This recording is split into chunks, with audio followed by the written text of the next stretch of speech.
بسم اللہ الرحمن الرحیم۔ شروع کرتی ہوں اللہ کے نام سے جو بڑا مہربان اور نہایت رحم کرنے والا ہے۔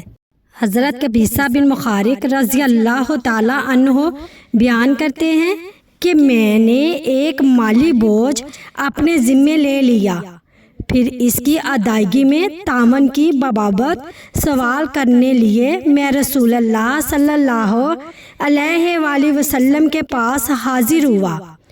آپ نے فرمایا، قبیصہ ہمارے پاس ٹھہرو، کوئی صدقہ آ گیا تو تمہیں دینے کا حکم دیں گے۔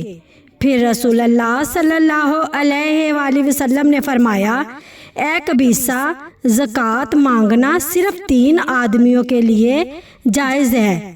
ایک تو وہ شخص جس نے جھگڑا نپٹانے کے لیے کوئی مالی بوجھ اپنے ذمے لے لیا تو اس کے لیے زکوٰۃ و صدقات لینا جائز ہے حتیٰ کہ اس کی ضرورت پوری ہو جائے، اور دوسرا وہ شخص جس پر کوئی ناگہانی آفت آ گئی، جس نے اس کا مال ختم کر دیا، اس کے لیے بھی مانگنا جائز ہے حتیٰ کہ اس کا گزارا ہونے لگے، پھر وہ مانگنے سے رک جائے۔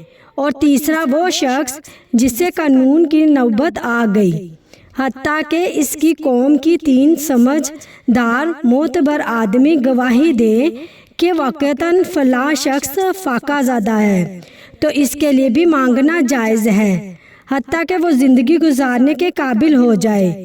اے قبیصہ، ان حالات کے علاوہ مانگنا حرام ہے، وہ مانگنے والا حرام کھاتا ہے۔